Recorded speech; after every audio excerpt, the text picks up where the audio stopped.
معانا واحد منهم دلوقتي، ابراهيم صلاح اهو. ما طمن عليه. هو مساء الخير يا كابتن ابراهيم.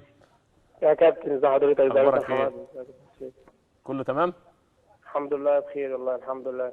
طمنا بقى على تجديدك، يعني حد في الزمالك اتكلم معاك، مكمل في نادي الزمالك، عندك طموحات خارجيه، بتدور على بلد عربي، مش دي طموحك؟ تفكر في ايه؟ والله يا كابتن هو كلام كتير قوي اليومين دول، مش عارف الواحد بيتكلم، في ناس كتير بتتكلم حاجات على لساني وفي ناس، وانا ما بتكلمش في اي حاجه، بس اللي احنا فيه دلوقتي ان ما فيش اي حد فتح معانا حوار التجديد. طبعا كلنا عارفين موضوع الدوري، وان الدوري ما فيش دوري، فاكيد موضوع التجديد ده متاجل واحنا مستنيين، ما فيش اي حاجه. بس انا فعلا انا مضيت مع وكيل اسباني، هو تخصص في الخليج، مضيت معاه انا في الامارات، واتفق معايا ان انا في حاله عدم الغاء الدوري ان انا بيجي لي عرض خارجي ان شاء الله، ربنا يكرم ويسهل احترف بره، لو في دوري او في كده مستمر ان شاء الله مع الزمالك، ما فيش عندي اي مشكله. يعني انت دلوقتي تعتبر مضيت مع وكيل اسباني واولوياتك الاحتراف بره، مظبوط كده؟ في حاله عدم الدوري طبعا، في حاله عدم الدوري انا موجود، ما فيش مشكله خالص، هو ملوش اي علاقه بالتجديد بتاعي في النادي، وملوش علاقه بيا في مصر، وعلاقته بيا كلها خارجيه. وان شاء الله اهم حاجه الدوري يرجع والامور تكون تمام واقدر اكمل مع الزمالك، لان احنا حابين ان احنا نكون موجودين في الزمالك. طب انت دلوقتي ممكن توقع في شهر واحد، يعني من حقك توقع في شهر واحد، هل هتعمل كده؟ هل هتستنى مع نادي الزمالك؟ هل خلاص اصبح الاحتراف حلم بالنسبه لك بتدور عليه؟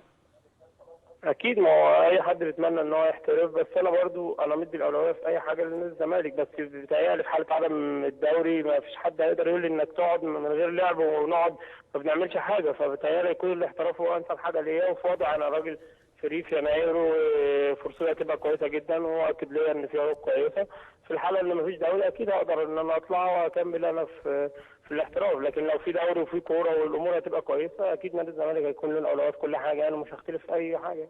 انا في وجود الكابتن حماده ما اقدرش اديك النصيحه، فالكابتن حماده هو بقى اللي يديك النصيحه.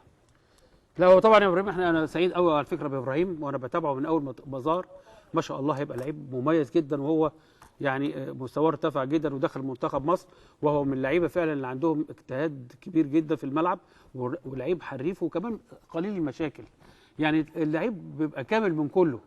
وابراهيم انا صحيح يعني من اللعيبه اللي بهتم بيها جدا، ان هو لعيب تكتيكي في نص الملعب، بيسمع كلام المدرب، لعيب مهاري جدا، بينفذ، تلاقيه هو مثلا هجمه وفي رده هو على طول اللي بيغطي، عنده من جوه كده الحس التكتيكي في الملعب، وده تملي يعني سمات اللعيبه الكبيره اللي هتبقى لعيبه ده معنى ليها مستقبل كبير. ان في تمسك بابراهيم صلاح، ان لا الاربعه اللي عندنا ده هنتمسك بيهم، ولازم يبقوا موجودين معانا ان شاء الله، لازم نراضيهم ان هم كمان علاوه على لعبهم والناحيه الفنيه الكويسه، ناس مؤدبه وناس محترمه طبعا. وطبعا الحاجات دي لازم تتحط في الاعتبار وانت بتجدد ليهم، وان شاء الله الموضوع ده هو طبعا زي ما قالوا يعني جعفر وهو كمان دلوقتي